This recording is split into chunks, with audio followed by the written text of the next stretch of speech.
especificamente da sociedade estamental que se incorporou na Idade Média, que se construiu na Idade Média. Uma sociedade formada pelos oratores, pelos belatores e pelos laboratores, ou seja, aqueles que trabalham, aqueles que lutam e aqueles que rezam, aqueles que oram, aqueles que trabalham e aqueles que estão lutando, preservando, garantindo e servindo a sociedade através das guerras. Muito bem. Não se esqueça de que esta sociedade estamental, ela não proporcionava uma mobilidade social. Era muito rígida esta estrutura que nós encontramos na sociedade medieval. Pouquíssima mobilidade social poderia acontecer. Pouquíssima. Um servo não se tornaria nobre de jeito nenhum. Um nobre não se tornaria servo de jeito nenhum. Mas ambos poderiam, quiçá, fazer parte do feudo. Tá? Então, o clero, composto pelos membros da igreja, os nobres feudais, os senhores feudais, os barões, os duques, e os servos seriam os camponeses, os vilões, os aldeões. Essa era a sociedade estamental, a estrutura da sociedade estamental, e depois a gente vai falar de todos eles um pouquinho. Mas falando especificamente do primeiro estamento, nós estamos falando do clero. Nós estamos falando do segmento social que exerceu o papel, talvez a função mais importante dentro daquele período. Está entendendo? O clero medieval. O clero exerceu uma posição fundamental. E quando a gente usa essa expressão clero, nós estamos nos referindo a quem? Nós estamos nos referindo àqueles homens que receberam uma ordenação ministerial, ou seja, receberam uma ordenação para o ofício divino, para as funções religiosas. Ou seja, diáconos, nós estamos falando dos presbíteros, ou seja, os padres, os sacerdotes, nós estamos falando dos bispos, falando do Papa. São ministérios ordenados na vida da igreja. E os homens que recebiam esses ministérios, ou seja, que eram ordenados para esse ministério, ou para esses ministérios, compunham o que a gente chama de clero católico. Ou seja, é o clero católico na Idade Média. O clero tinha um papel fundamental para esse período, porque ele era o responsável por toda a construção da identidade social, da cultura daquele período. Então, quando nós falamos de clero, é importante que a gente entenda que trata-se de uma estrutura interna da Igreja Católica. E nós podemos dividir, para melhor compreender o papel do clero, nós podemos dividi-lo em clero regular e clero secular, ou seja, uma divisão religiosa do clero. Clero regular, clero secular. E podemos fazer uma divisão também social dentro do clero, o alto clero e o baixo clero. Portanto, nós temos uma organização interna na igreja que nos ajuda a compreender como esse clero influenciava, como esse clero vivia, como esse clero trabalhava. Ok? Nós temos a divisão social e a divisão religiosa. A divisão social nos apresenta o alto clero e o baixo clero. E a divisão religiosa nos apresenta o clero regular e o clero secular. Vamos entender um pouquinho qual que é a diferença desse clero. Aqui, uma imagem que eu achei para ilustrar, só para compor a ilustração do que eu estou falando para vocês, que o Papa ele era auxiliado na Idade Média pelo clero secular, bispos, arcebispos, cardeais, e pelo clero regular, ou seja, os abades das abadias, né? Os superiores dos conventos e monastérios, os sacerdotes de uma maneira geral. Lembre-se que quando eu falo de clero, eu não me refiro às freiras, às monjas, porque o clero é um ministério ordenado. Um frei pode fazer parte do clero católico se ele for ordenado presbítero, ou seja, ordenado sacerdote. Caso contrário, ele apenas tem uma função, ele faz parte de uma comunidade religiosa. Tudo bem? Então, o clero tinha um papel fundamental no exercício das funções da igreja naquele tempo.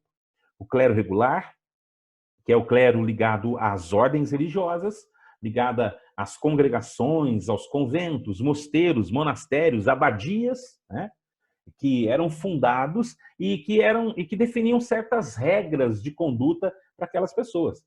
Tá bom? Então, assim, clero regular ligado às regras religiosas. Geralmente, o clero regular é aquele que faz os votos mais radicais, o voto de pobreza, o voto de obediência e o voto de castidade. Já o clero secular é aquele que está no cotidiano da sociedade, os bispos, os sacerdotes das paróquias, os vigários. É assim que você compõe a organização social e religiosa do clero. Tá? Só para vocês entenderem. Numa diocese está o clero secular, os padres das paróquias, né, que estão em comunhão com o bispo local, e o bispo local que está em comunhão, né, da sua diocese com o Papa. O clero regular não está numa diocese, ele respeita uma abadia, ou seja, um conjunto de mosteiros, conventos, monastérios, e é, de certa maneira, liderado pelo abade, pelo monge superior. E os monges estão em função dele. Tá? Tudo bem? Então, quando nós falamos de clero, é importante que a gente entenda essa diferença. O clero secular, aquele que está no cotidiano, aquele que estava nas aldeias, nas vilas, nas cidades, aquele que estava num processo de interação muito forte com a sociedade, no cotidiano dela, com as pessoas, né? Nas relações humanas, sociais, trabalhistas. O clero do cotidiano, o clero do dia a dia, formado geralmente por padres que não tinham uma posição social de origem, né? Uma posição de origem social de destaque. Geralmente formado pelos membros do baixo clero. O clero regular, formado pelos freis, pelos monges, pelos abades, são aqueles que, de certa maneira, durante muito tempo, tiveram a responsabilidade de formar a espiritualidade da sociedade daquele período. Ok? Então, o clero regular é o clero ligado à valorização espiritual, às regras interiores, às regras de vida, né, vividas não no cotidiano ali das paróquias, das igrejas locais, mas vivido nos mosteiros, nos conventos, nos monastérios. E um fato muito importante que a gente tem que conceber e entender juntos é que nos primeiros anos, nos primeiros tempos do cristianismo, logo depois que o Império Romano do Ocidente acaba, quem tem, de certa maneira, a função de promover uma integração da cultura cristã com a cultura dos povos bárbaros é o clero regular.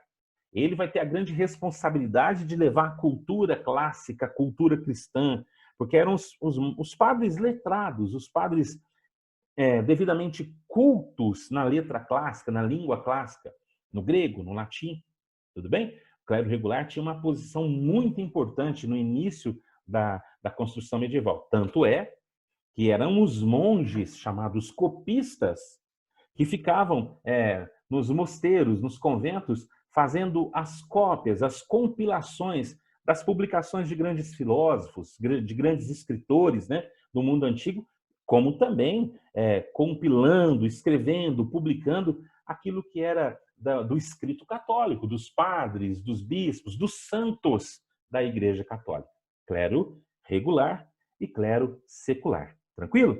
Então, para ficar bem fácil para você entender, no cotidiano, nas paróquias, nós temos o clero secular.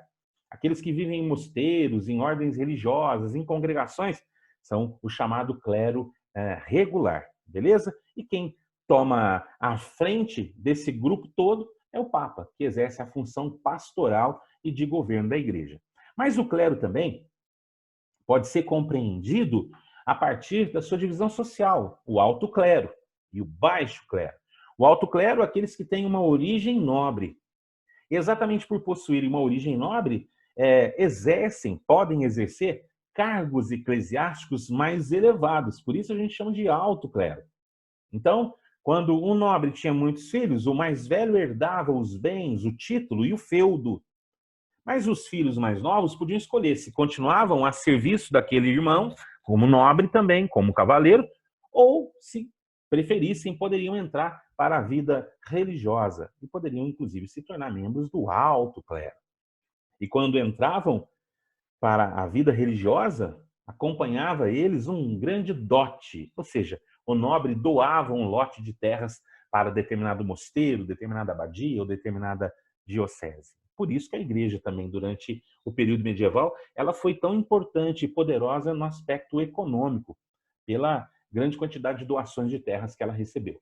Então, o alto clero, o clero de origem nobre, os homens que entravam para a vida religiosa tinham uma origem mais nobre, mais abastada. E o baixo clero é aquele que estava no interior, aquele que estava no dia a dia, dos cargos eclesiásticos mais simples, porque tinham origem mais humilde.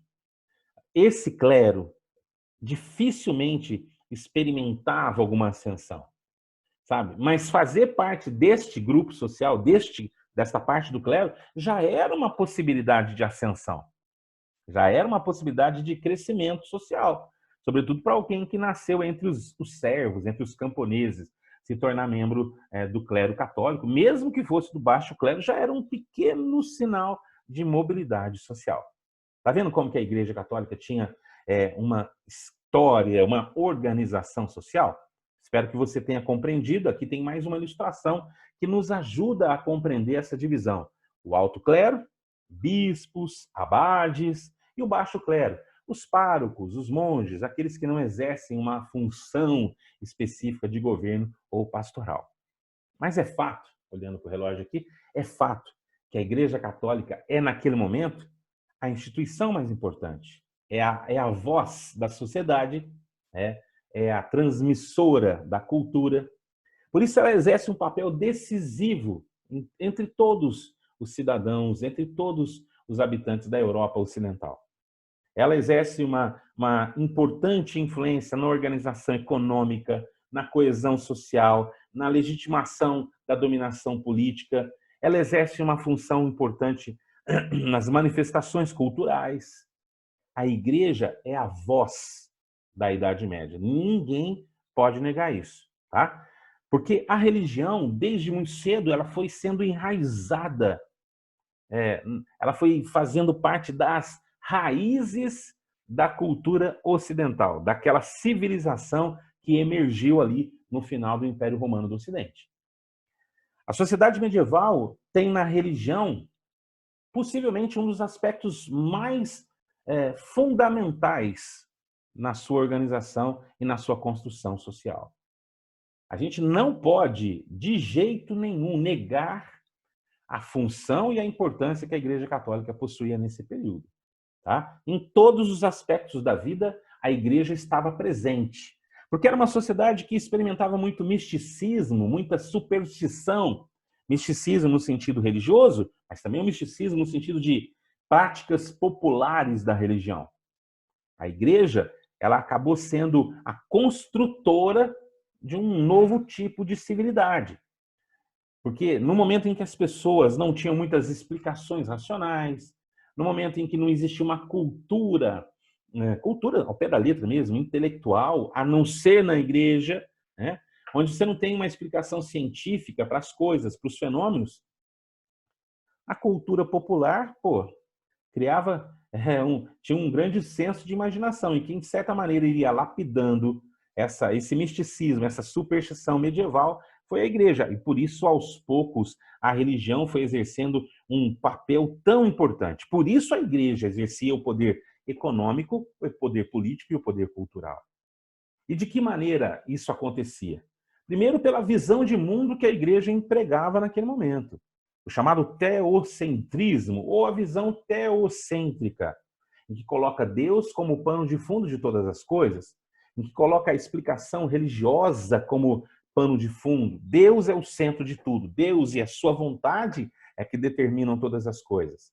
Então, para praticamente tudo, se utilizava a visão teocêntrica de mundo, o teocentrismo. E isso acabava provocando uma resignação social. A sociedade se resignava a essa experiência, a essa cultura.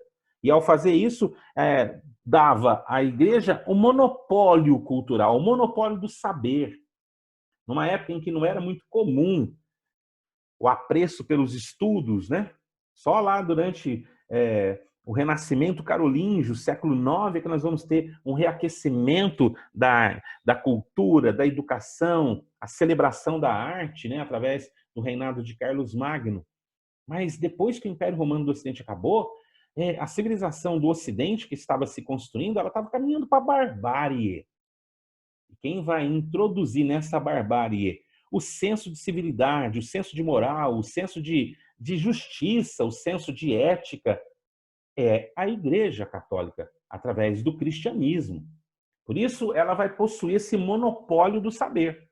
E porque ela interpreta a realidade social, ela vai implantar, através da sua pregação, da sua catequese, do seu cotidiano, a ideia da cristandade. Ok? Quando a gente fala de cristandade, nós não estamos falando da religião. A religião é o cristianismo. Mas nós estamos falando de uma cultura dominante baseada no cristianismo. Isso é cristandade. Assim fica fácil a gente entender. Existia uma cristandade que foi sendo implementada durante os anos finais do Império Romano, quando o Império Romano torna o cristianismo a religião oficial do Estado, ok?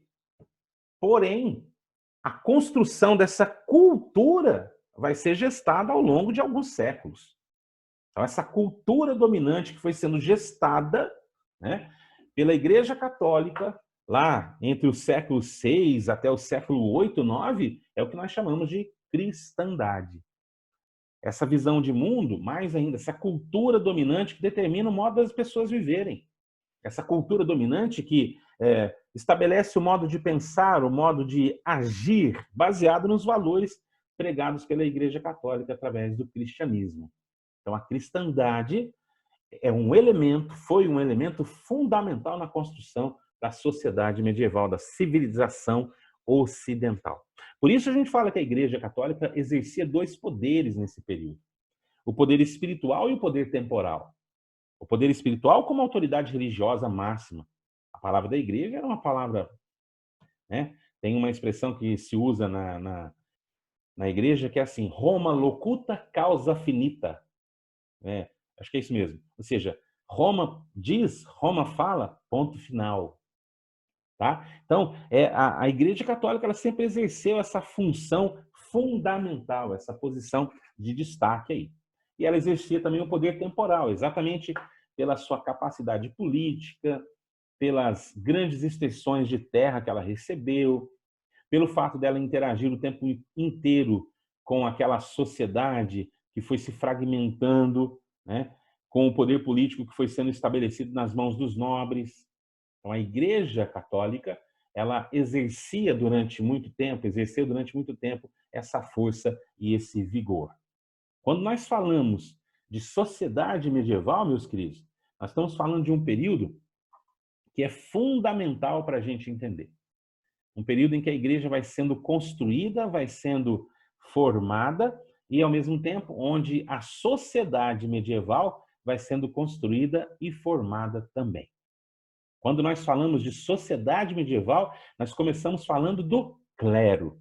Mas a sociedade também não vivia apenas do clero. A sociedade medieval, ela era composta também pela classe dos nobres, ou seja, pelos belatores. Lembraram dessa expressão? Os oratores são os membros do clero. Os belatores são os membros da classe que comanda a sociedade, ou seja, aqueles que têm o poder de determinar a vida social. Bom, quando nós falamos dessa classe, desse grupo, nós estamos falando daquele grupo que vai estruturar a sociedade medieval em torno de uma fragmentação e de uma descentralização política, que era exercida, de certa maneira, pelos nobres, ou seja, pelos senhores feudais. Então, quando nós falamos de classe dos belatores, nós estamos falando daqueles que têm a responsabilidade da estrutura política na Idade Média. Os nobres, os grandes proprietários de terra.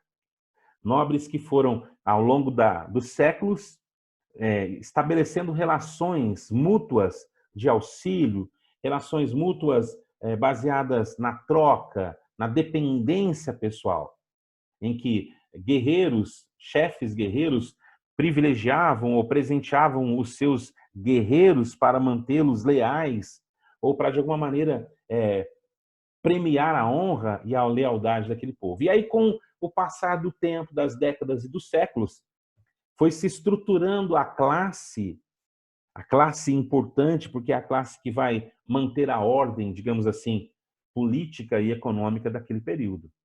Quando nós falamos de belatores, ou seja, aqueles que fazem a guerra, fazem a luta, nós estamos falando dos nobres. A nobreza é um status, não é uma questão econômica, é um status social. Nasceu nobre, morre nobre. tá bom? Assim como nasceu servo, morre servo, nasceu nobre, você morre nobre.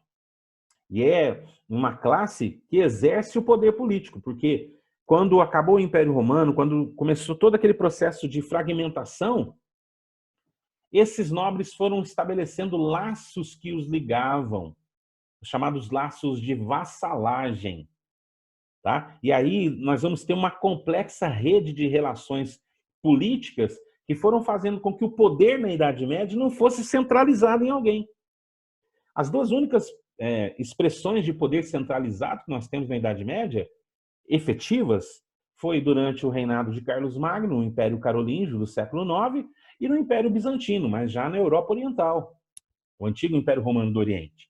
No restante todo, o que nós temos na Idade Média? Uma estrutura de fragmentação de poder político, onde cada nobre, onde cada senhor de terras, ou seja, cada senhor feudal, garante o seu poder no seu local, em conformidade, em lealdade, em aliança com outros nobres também que exercem o mesmo poder ali. Por isso foi se estabelecendo ao longo da Idade Média uma complexa rede de relações que a gente chama de suzerania e vassalagem, onde as relações complexas iam se estendendo, virando uma grande teia. Ali iam nascendo as relações que ligavam esses nobres e que acabava gerando o controle da sociedade, o controle político da sociedade por meio deles. Nessa relação, quando nós falamos de suzerania e vassalagem, nós falamos de um suzerano e de um vassalo. O suzerano é aquele que concedia proteção, concedia favores militares, concedia terras aos seus protegidos. A nobres, ele era o suzerano, aquele que doa a relação, aquele que doa as terras, aquele que estabelece essa relação era chamado de suzerano. E aquele que as recebia era chamado de vassalo. Aquele que recebia os feudos, aquele que recebia a ajuda militar, aquele que passava a ficar na dependência da relação era o chamado vassalo, que a partir daquele momento prometia lealdade e fidelidade nessa complexa rede de relações ao seu suzerano. Ok, meu querido e minha querida? Portanto, hoje nós falamos da sociedade medieval de uma maneira um pouco mais intensa, dando ênfase à Igreja Católica, ao clero medieval, e tratando da classe política, que eram os nobres, os senhores feudais. Na próxima aula, tratando ainda da sociedade medieval, vou partir dos camponeses, dos servos, desse terceiro estamento, e partindo dali, vamos falar de como organizou-se o sistema produtivo durante a Idade Média, e dali nós vamos tratar também de outros assuntos como a formação do Império Bizantino, a construção do Império Carolíngio e muito mais. Beleza? Então, tamo junto, qualquer coisa é só mandar um zap para mim que nós podemos conversar. Beleza, galera? Beijo do gordo, fiquem com Deus e até a nossa próxima videoaula, se Deus quiser.